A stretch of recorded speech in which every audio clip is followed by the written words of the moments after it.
the last case of the morning, which is State versus Fuller. The parties have already stated their appearances. Mr. Meharry wants 3 minutes rebuttal. I think we're ready to go. Thank you, Your Honor. May it please the court.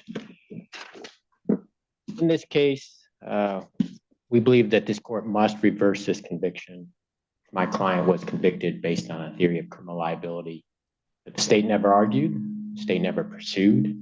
My client never had the opportunity to. And how do you know that was the basis upon which the jury reached their verdict? I think they issued questions, but you know, this idea of trying to guess what the jury was thinking and what they must have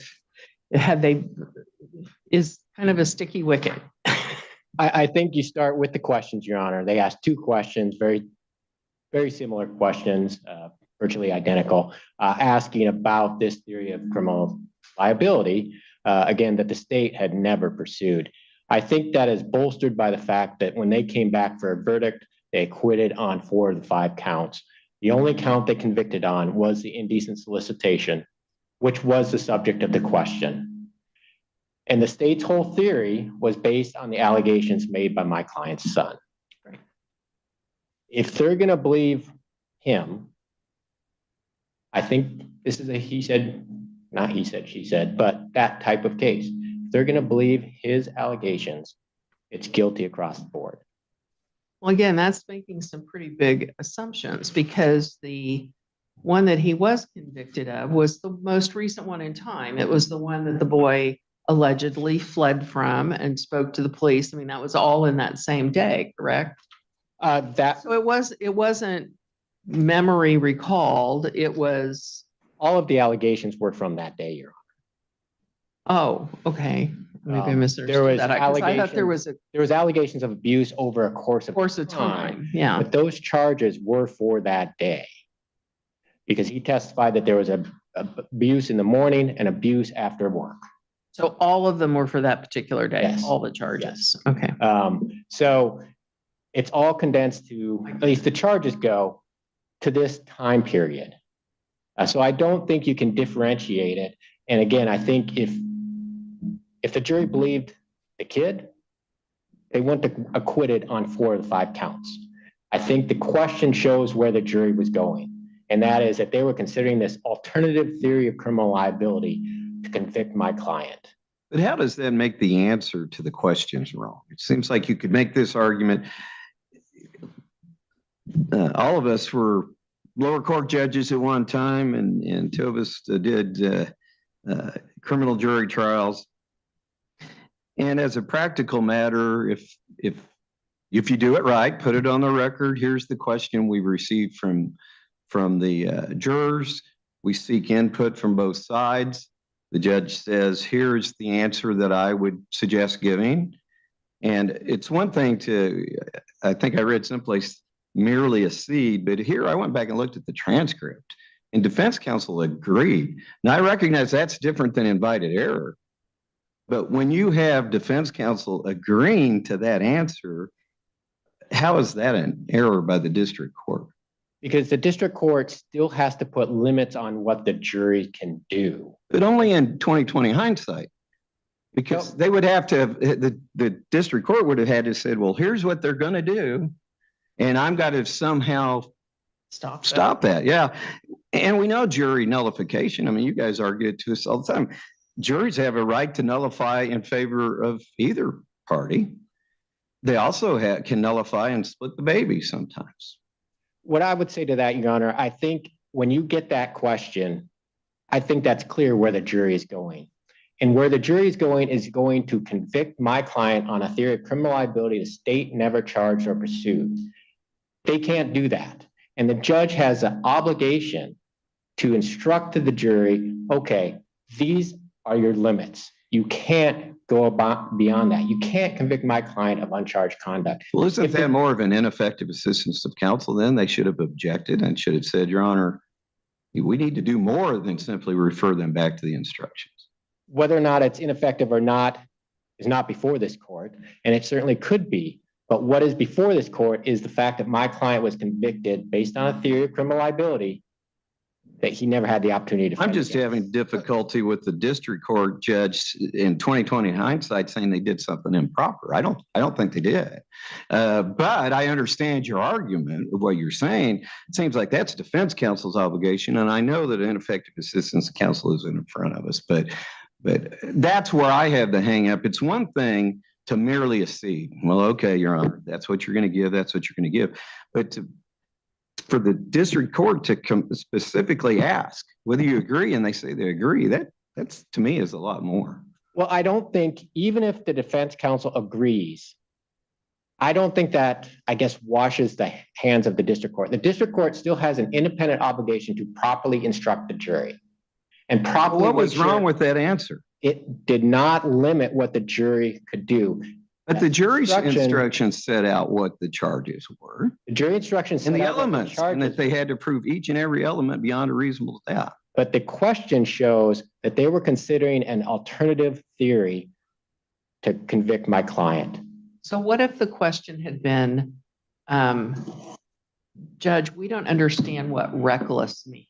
What if it had been a more general question that got to the same thing? Because that's what they were wondering about.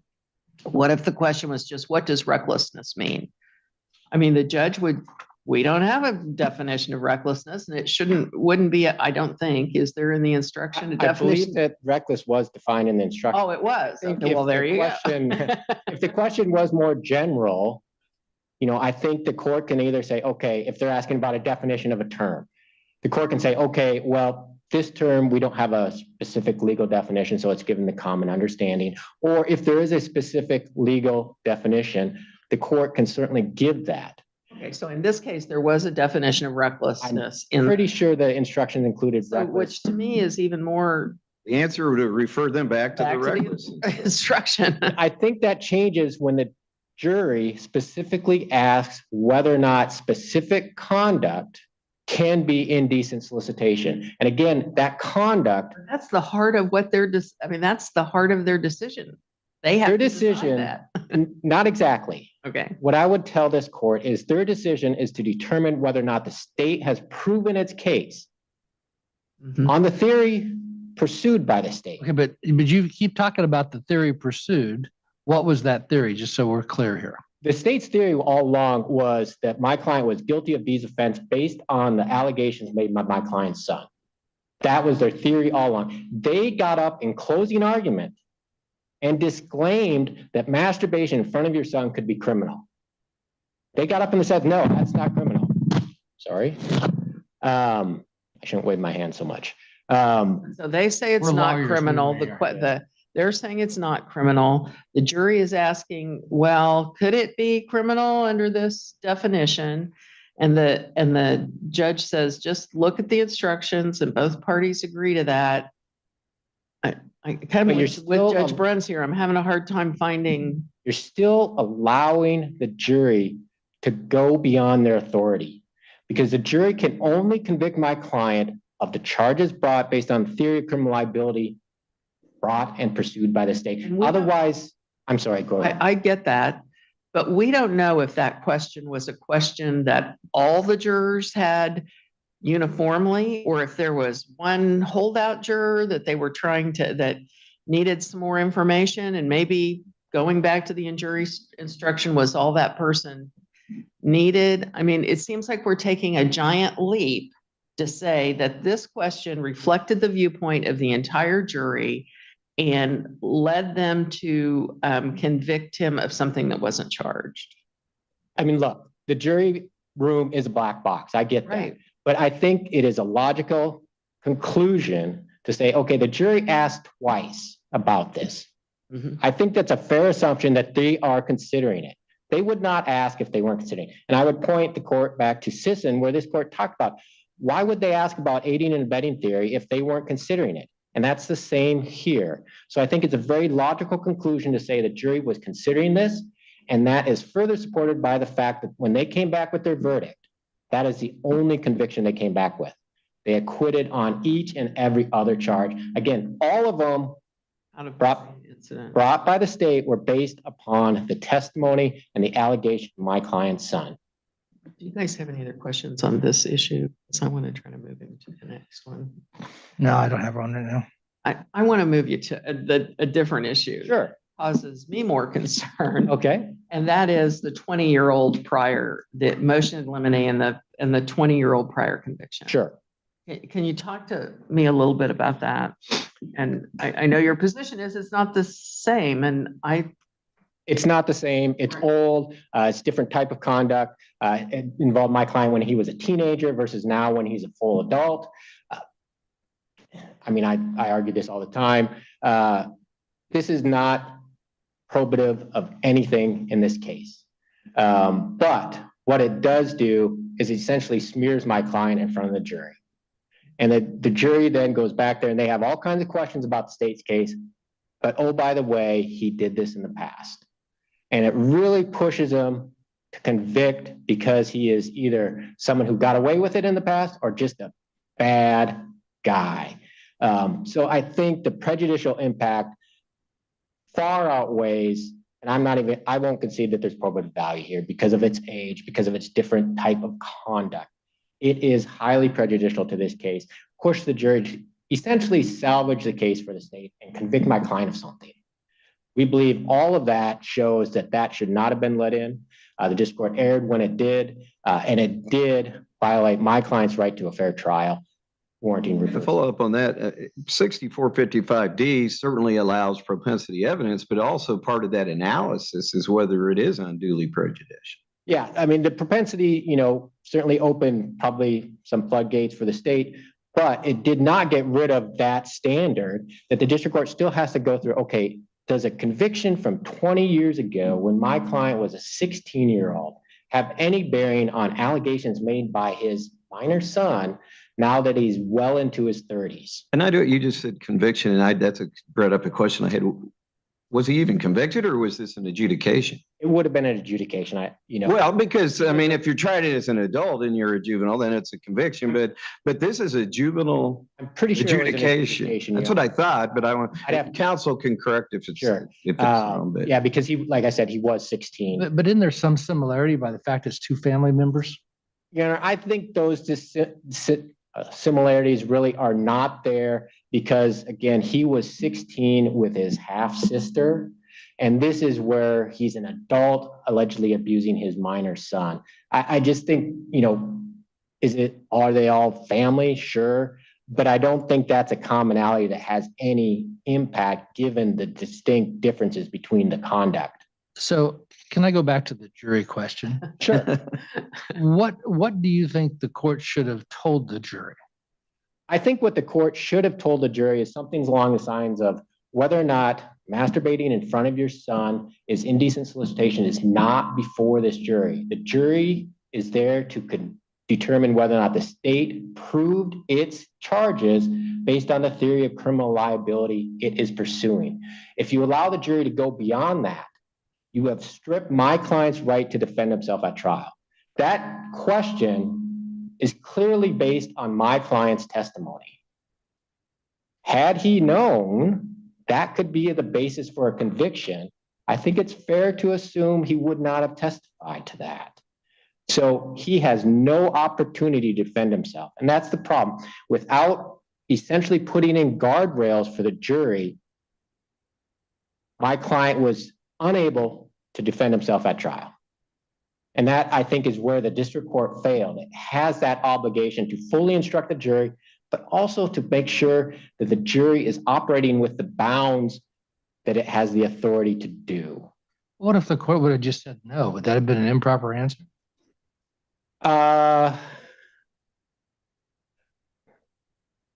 I probably would not object to it. But As the trial counsel, I understand. Now you know why it's tough to be a judge. yeah. I mean, framing questions or answers back to the jury is a difficult process. sure. And I think, if you just say no, I think certainly the concern would be, okay, are you dictating to the jury?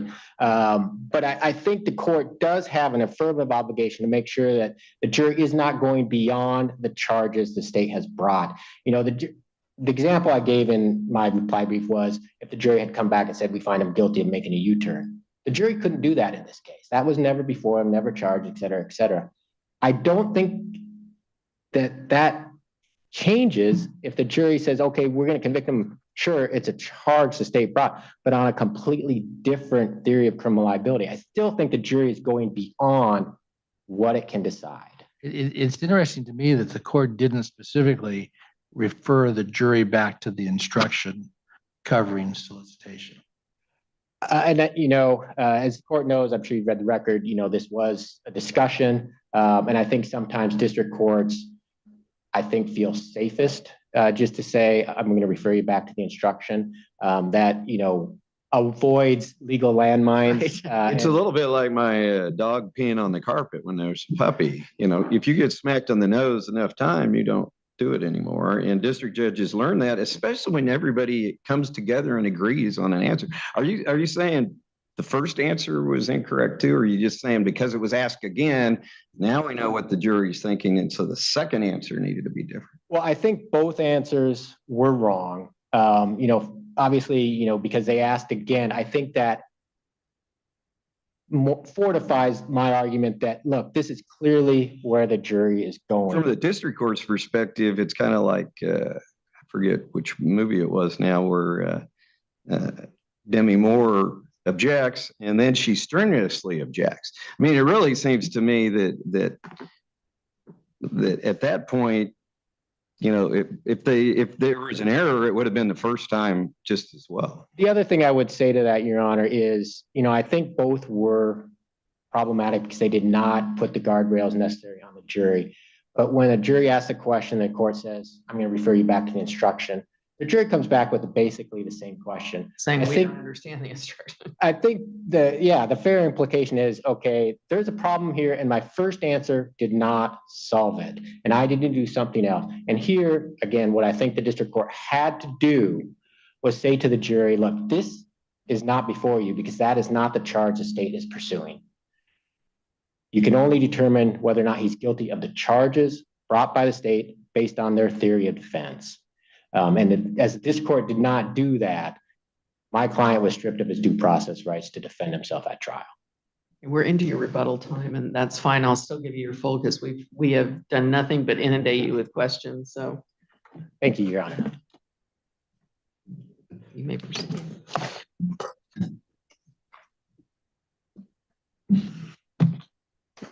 Please, the court. One of the facets. You see where we're going. Yes. Okay. One of the facets of criminal law that we accept is that a jury is presumed to follow the instructions that it's given. We have to do that because we aren't allowed in the jury room. And if you've ever been a trial attorney and you've talked to a jury after the fact, it's terrifying. But for our legal system to function, we presume that juries follow the instructions given. Terrifying because we've all heard juries after the fact say things that's like, holy cow, I had no idea they were thinking about that. Exactly. Okay. And so this is a frustrating case because we were not in Kansas and we were in almost any jurisdiction. This would be open and shut as invited error. The judge asked point blank, what should I instruct? The defense attorney said, I refer you back to the instructions, follow the instructions, case closed. Unfortunately, our Supreme Court has taken a very unusual, to be generous, definition of harmless or of invited error. And I don't invite this panel to contradict them at this time, but that is. You see a distinction, do you not, that, and I think probably you both do. In Kansas, anyway, you have invited error, which is where I say, Judge, I want you to instruct such and such. Then you have mere acquiescence, which would kind of be at the other end of the spectrum, which would be, okay, if that's what you're going to do, that's what you're going to do. But here you've got a middle ground where you've got an agreement by everybody. Yes, and I would believe that this would in pretty much every jurisdiction in the country be invited error. But I would say if this panel is inclined to find it to be invited error, I would still reach the merits to have a back and forth. The question, though, is in a case like this, abuse of discretion. And this is where the defense attorney's response is instructive, because what does it mean to abuse your discretion? It means to make a mistake of fact, a mistake of law, or to make an action that no reasonable person would make. Well, if the defense attorney is telling the judge, refer the jury back to the instructions, presumably another reasonable person in the courtroom would do exactly what the judge did. And that's what we have here. So we're not in the no reasonable person because the defense attorney. That's how we look at closing statements for prosecutors a lot of, or we're looking at prosecutorial error. We've looked at, it may not be, we're going to let you raise it on appeal, even though you didn't object, but we're going to take into account the fact that you didn't object as meaning that maybe it wasn't unreasonable. I mean, I think that's kind of an analogy there. I'm not familiar with cases that have found that, but I will defer to the court because that's good for me. You may see one coming You out. may see one. But moving beyond the reasonable person question, there isn't an allegation that this is a mistake of fact. They know what the facts are. The judge never misstates the facts. So leaves us with, is this a mistake of law? And every case that is cited by the defense actually stands for the opposite proposition.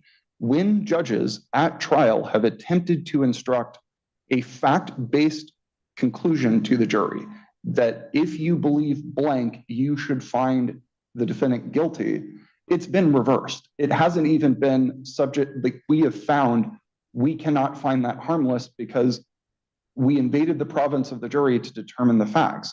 The question of what the jury believed in the facts, if they believed, we don't know what the split is when they ask these questions. We don't know what's going on. Maybe 3 jurors are like, well, what if we believe his story that he just masturbated in front of his son, and 9 jurors believe, no, he ejaculated on his son's face. The DNA evidence shows that he did. And so they just ask the question to move on to see if they can come to a consensus that even if, and we don't know if once they got the answer, they went back and then all 12 jurors were convinced that he masturbated and on his son's, that he ejaculated on his son's face. We don't know what the jury ultimately came to. What we do know is that the jury was properly instructed. They were instructed under the pick. We know that that was reasonable because the defense attorney asked for it. And we know there was no mistake of fact. So there is no abuse of discretion. So that ends the inquiry when you respond to a juror question.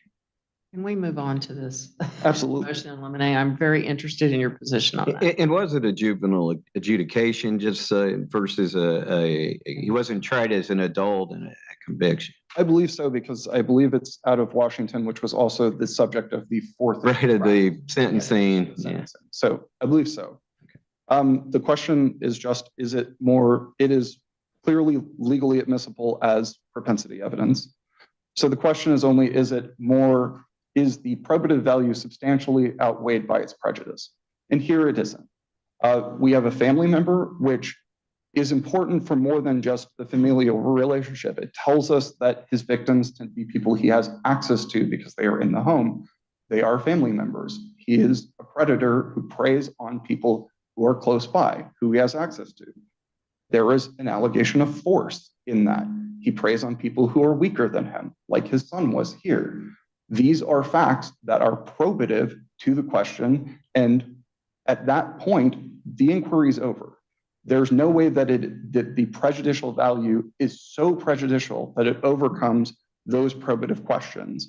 And at that point, the judge has made the proper rulings under the law, has applied the law correctly, and the judgment of the district court should be affirmed.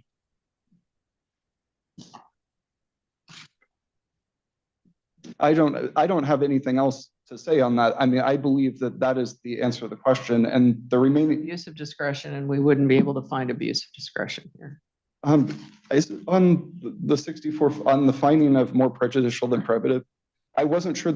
I would have to look to see, but if it is abuse of discretion, it is not an. You said. Oh, I was saying that I believe that that was the proper law to apply. So, and then given the facts in this case, there is a connection point. We are talking about, again, access matters. Like his victims are people who he had access to in the house, and force mattered because the original state's position was that he used force in this case. So the use of force over a person that's smaller than him is also probative.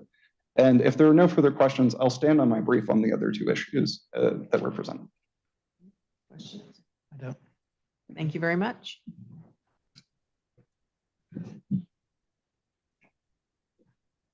Just, What is that standard?